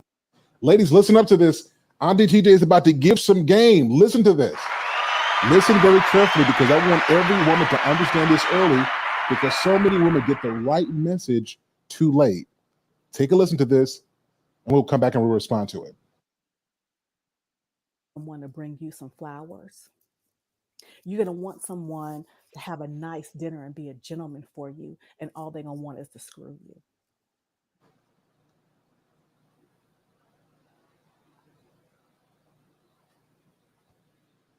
That was a bar. Auntie TJ, speaking nothing but facts.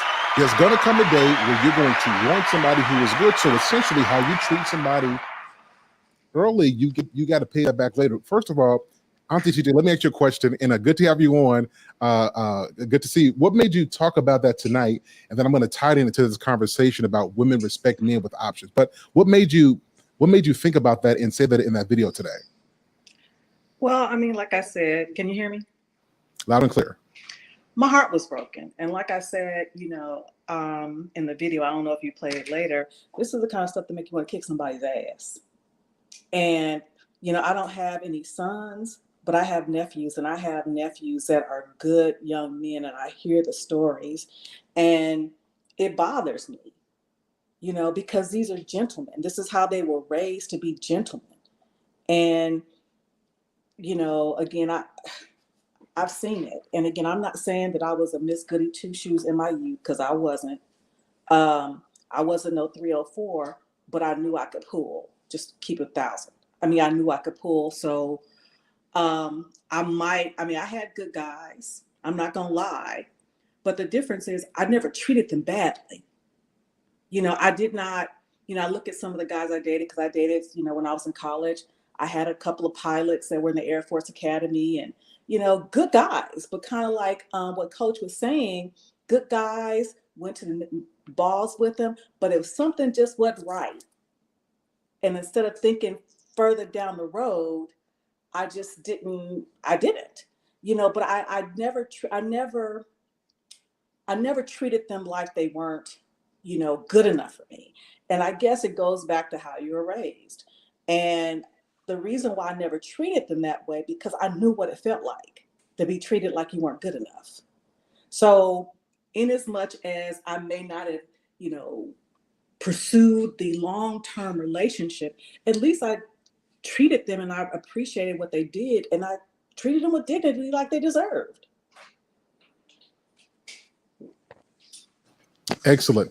So shout out to you guys should see me. Yeah, my screen is freezing on one monitor for me, but shout out to Trey. Trey says he think he catfished her. Shout out to Trey. Just insensitive, but I think it may be true as well. That's a good perspective. Coach, Auntie TJ, while we got you on, I want to help some women, and I want us to address a question. Why do so many women overlook good men early, only to want them later, and then end up single and alone? Now, the reason I'm asking this is this happens perpetually. You can take any decade, you're going to see some of the same stories. How come our women aren't learning the lesson? Let's start with Coach, and then we'll get with Auntie TJ. Okay. Because girls and women are always told, like, sis, you beautiful, you just the way you are, you don't need to change for a man. I really believe, and I know it's not all women, but I really do believe that flawed women expect to have perfect men. So they want this Christian thug. They want him to be hard. They want him to be dope, a millionaire. Like, they want all these things from this guy. She's not even a 3. Like, I know it doesn't always have to come down to looks, but sometimes a woman doesn't even bring anything worthy to sit at a man's table, but she still expects him to sit a chair out. But that goes back to, in my opinion, being told all the time. If I go on Instagram right now, I can find you at least 32 memes telling women how they are perfect the way they are. If a man doesn't appreciate her, she doesn't need to change, go to the next man. We're not telling women enough that, yes, you may be dope as a woman right now, but everybody has something they can work on. There has to be something that you can enhance or become better at, or make yourself more presentable. We expect men to lay out the red carpet. We expect men to want to court us, to want to date us, to prove to us that he's worthy of us, while the women sit back, we're flawed, and we just like, okay, it's a no on him. It's a no on him. Okay, yeah, I might go with him. It's a no on him. And all the men they've said no to are now the men that they're seeing later, that now they don't care how he looks. They don't care that he never got cute.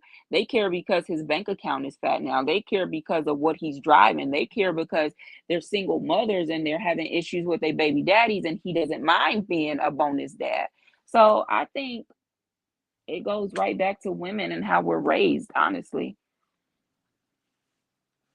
Excellent. Auntie TJ, what about you?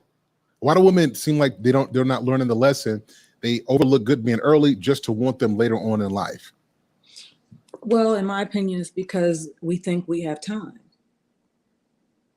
We think we have time. And it's important to note that it wasn't just the mothers that were telling their daughters to focus on school, focus on getting, it was the fathers too.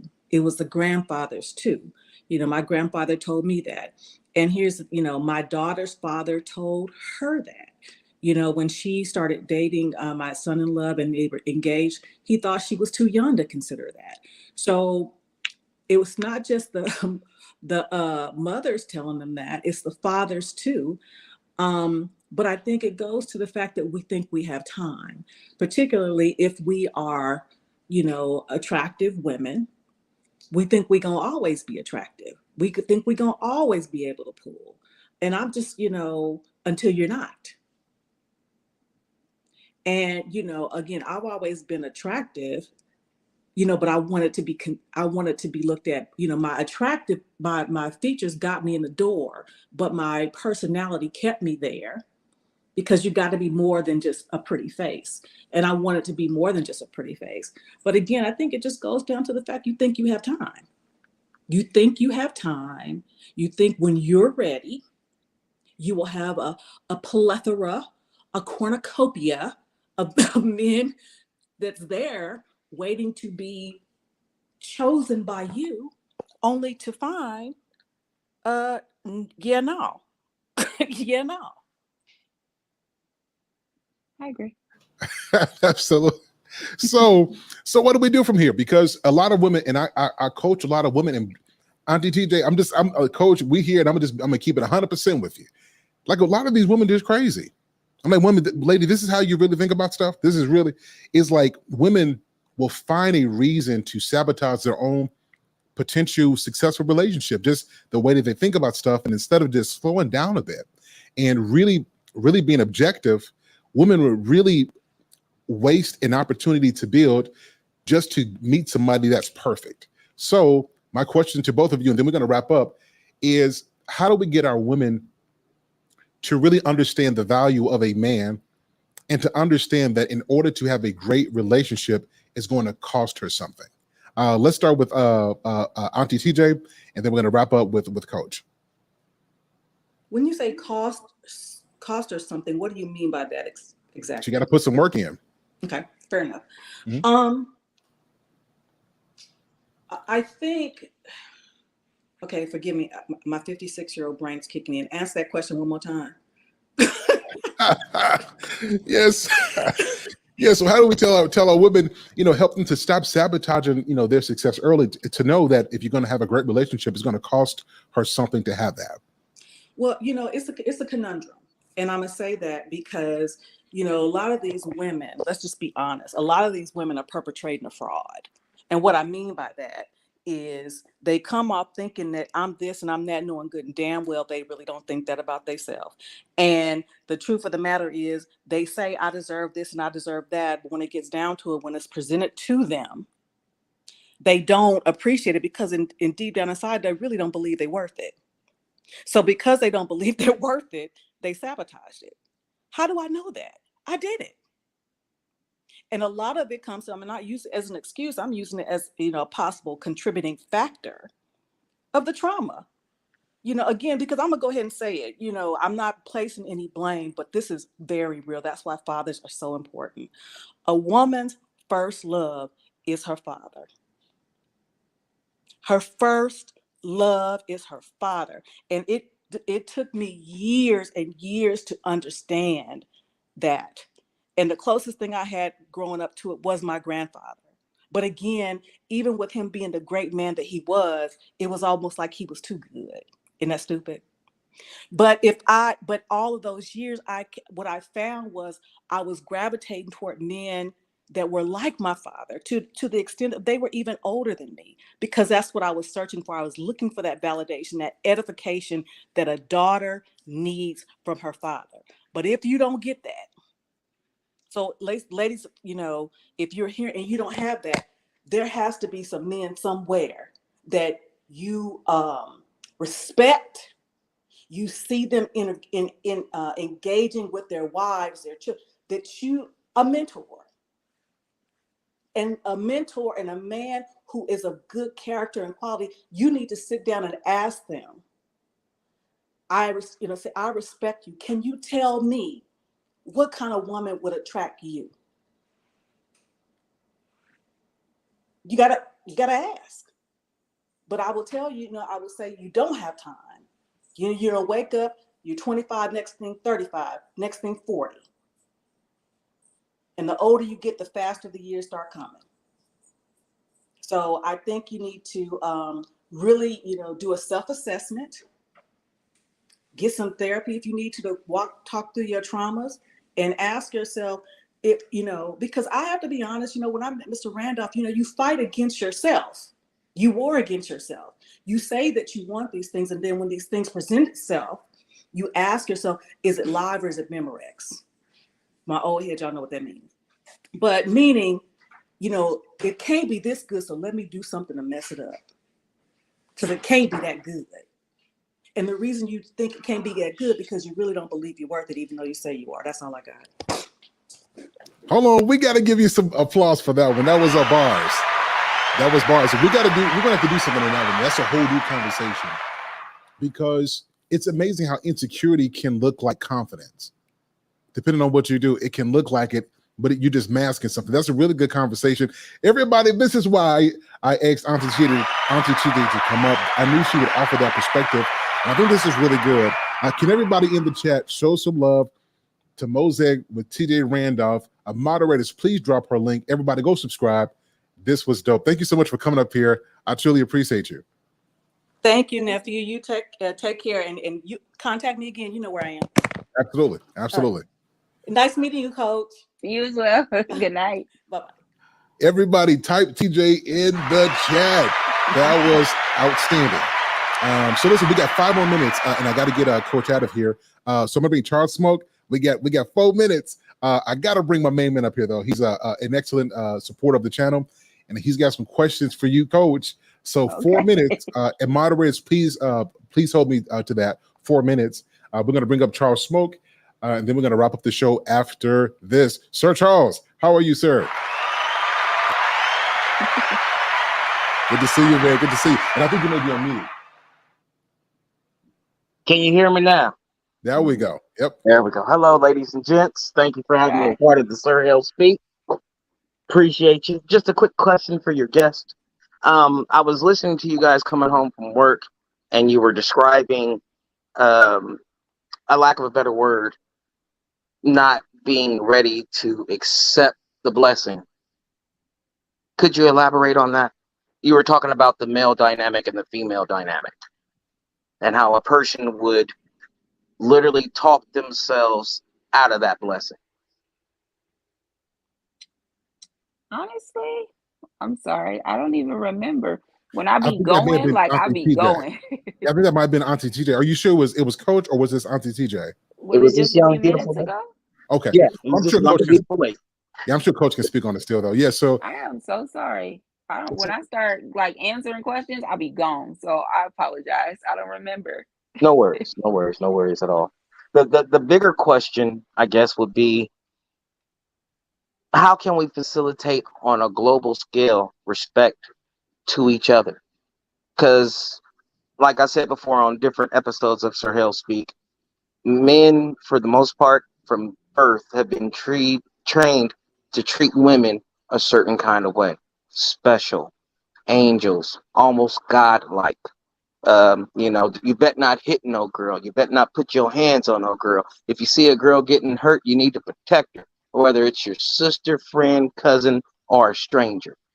So with that paradigm of basically being sheltered, do you think that hinders your perception of reality?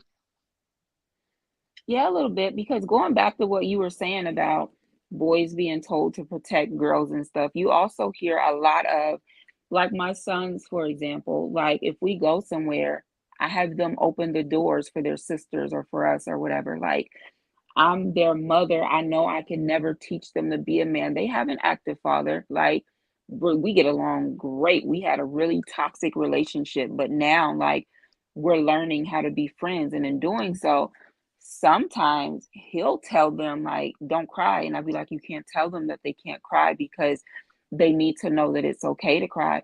But my daughters also know about respecting my sons. So, like, I do believe men should not put their hands on women. I also believe women should not put their hands on men. So sometimes I might hear my kids arguing and I listen to them argue. So I'm gonna be completely honest. I be listening to them argue because one, I'm like, all right, y'all got me for a mom, and that's the best comeback you had. Like, no, like you really messed that up. Like that was your time to really cap, and you didn't. So I be listening so I can give them pointers because they go to school and kids are cruel or whatever. But I also listen because I want to know how they are when they argue. I want to make sure that my sons don't immediately get so upset that now they want to be slamming doors or now they want to be screaming and calling the girls out of their names. But I also make sure that the girls are not disrespecting them. My older girls, my three oldest, they're teenagers. My two youngest are boys. Sometimes I'll hear the girls get so frustrated in an argument, they'll say something. And I'll ASAP be like, I know that's not what I heard you say, because I'll be tripping sometimes, right? And they'll be like, no. Or if I hear them say something and they hate when I do this, it depends on whatever mood I'm in, how many things I tell them they have to do. But if I hear, like, let's say my daughter disrespecting my son, for example, I'll be like, okay, so now you need to tell him 2 reasons why he's super dope. Give him 3 reasons why you're glad he's your brother. Speak life into him. So I think honestly, it goes back to, yes, we're teaching our sons to be men. We need to teach our daughters that they need to respect those little boys as they're growing up, because otherwise they grow up and they become women who, when a man is being respectful, they don't want that. They want the man that's yelling and cussing and screaming. Or we're raising great men who grow up, they open doors, they plan dates, they are attentive, and then they're getting with women who thinks it's okay to knock his head through the door because he wouldn't play a song in the radio that she wanted to hear, or now she's verbally abusive and she's coming at his manhood, but he's still supposed to be quiet and respect that. No, absolutely not. So I'm sorry, I kind of went off a little bit on that one, but I do Okay. feel like it goes back to, yes, we teach our boys, but we need to be teaching our girls these things too. Because if I hear somebody growing up, if a boy would hit me, adults would always be like, it's because he likes you. Then I grew up in abusive relationships because he hit me because he loved me. So now I tell parents all the time, do not tell your children that they're being hit because they're loved. You're conditioning them to accept domestic abuse. No, absolutely not. I don't physically hit my kids anymore. Like, I used to whoop them, but I realized if I raised my hand and do this, they would jump. Okay, I love you, and I see now you're afraid of me. So how do I discipline you while still letting you know that I care about you? Because I used to hate growing up. I would get a whooping, I would get put on punishment, all this stuff would happen, and you're telling me you're doing this because you love me. No, now I feel like you're doing it because you hate me. Because if I'm in trouble for this moment and you chastise me this way, I should not still be getting chastised 2 weeks later. And now I got to hear it from the family because you telling, like, no, it goes all the way back to, as you're training your boys to respect your girls, you teach your girls to respect your boys too, and you teach both of them that they deserve it and that they need to give it. Great response. Last question, and I'll let you go. Besides you on this single planet, how many others do you think is doing that?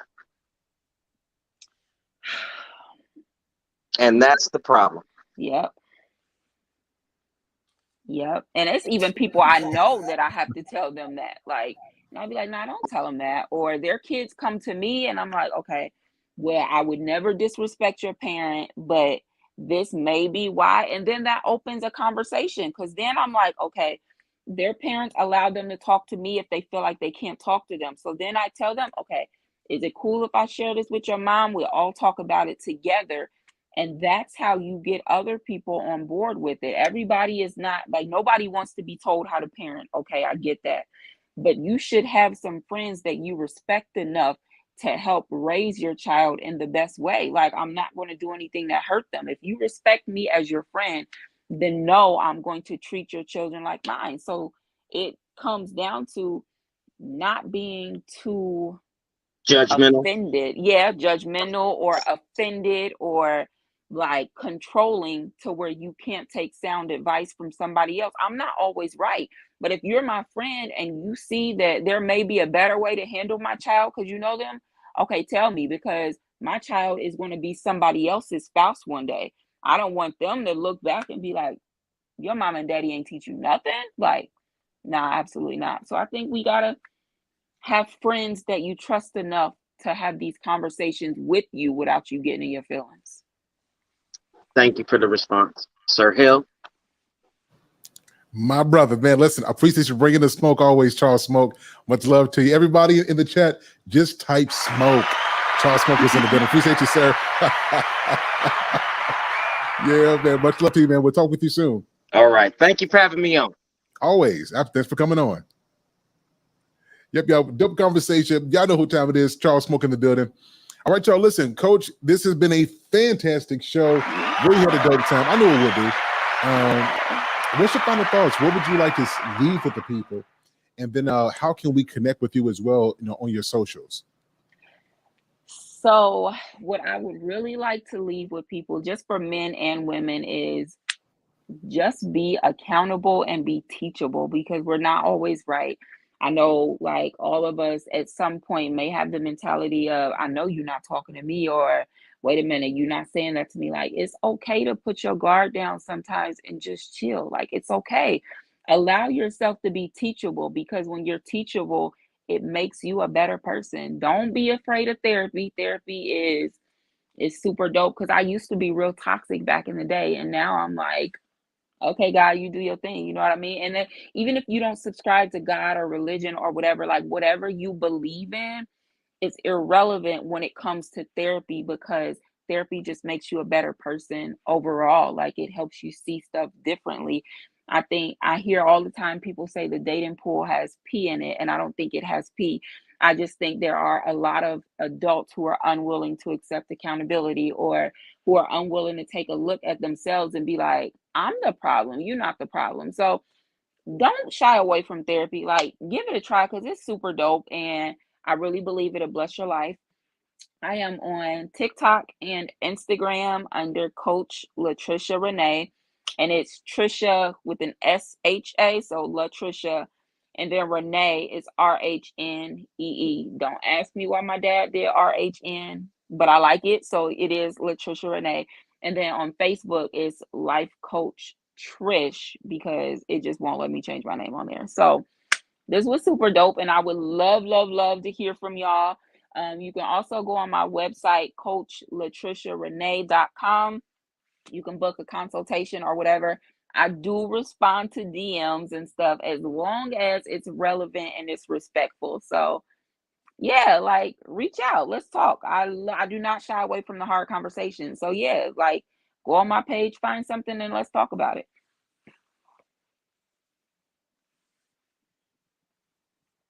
All right, folks, everybody in the chat, just type Coach. Coach came through. I really appreciate you. We got to do this again. This was real fun. Yeah, absolutely. So I'm going to look back through this video, because we got other conversations we could have based on this conversation. Yeah. So let's do that. Yeah, everybody type in Coach. She's been an outstanding guest. If you guys would like to see her back again on the chat, let us know in the comment section. Appreciate you. Thank you so much. Thank you. Have a good night. Hey, you too. Yeah, yo, that was dope. That was dope. That was dope. All right, guys, we're getting ready to wrap it up tonight. Mandrell Shushu got a show on the Black in the Filter Network coming up at 8:30, and we want to go to support that. So salute to Shamaria in the chat. Much love to you. Guys, listen, we are at the brink of change. I believe that things have gotten so bad in terms of relationships that I think that there are enough people who want to see us do better, and I think that we're putting in the work, and I think that slowly but surely we're going to start to see things tip in the right direction. So I'll leave everybody with this. If you are fortunate to have a great man, ladies, make sure you take the time to let your men know how much you value him. And the same thing it is with the fellas.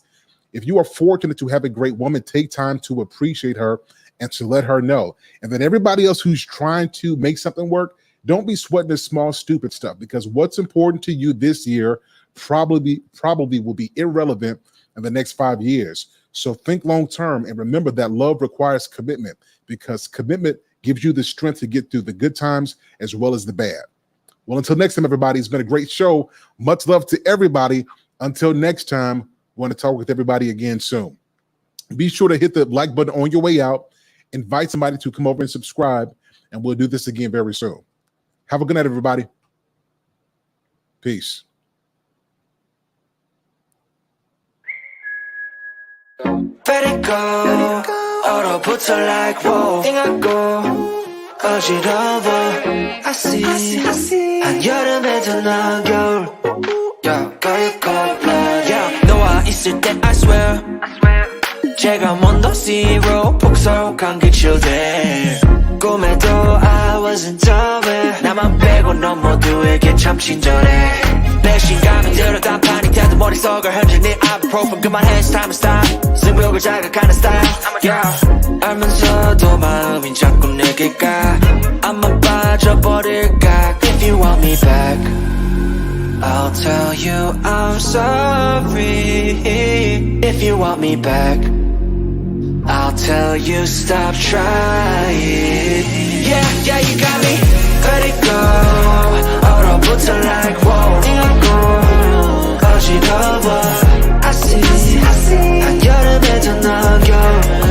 Yeah, girl, you cold-blooded. Yeah, girl, you cold-blooded.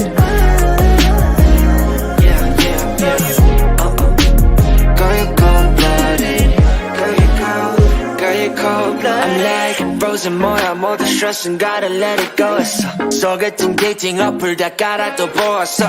반대가 끌린대 opposites attract. Don't know about me and you, yeah we fell into the cracks. Yeah 깎고 너네 no cap. 왜 난 안 보여 what's happening. 객관적일 수가 없이 이미 game white flag and wave it fast. Yeah I'm leaving back but 말해도 너만 보면 나도 내 맘 I don't know 이건 love a relationship. 헷갈리기만 해 girl. I'll tell you I'm sorry. If you want me back, I'll tell you stop trying. Yeah, you got me. Let it go. 얼어붙어 like whoa. 띵하고 어지러워. I see. 한여름에도 넌 겨울. Girl, you cold-blooded. Let it go.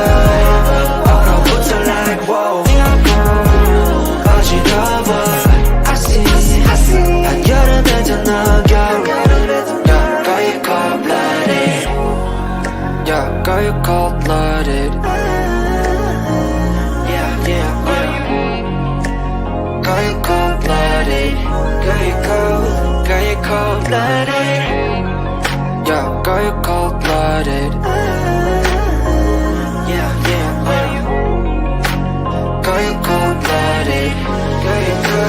Girl, you cold-blooded.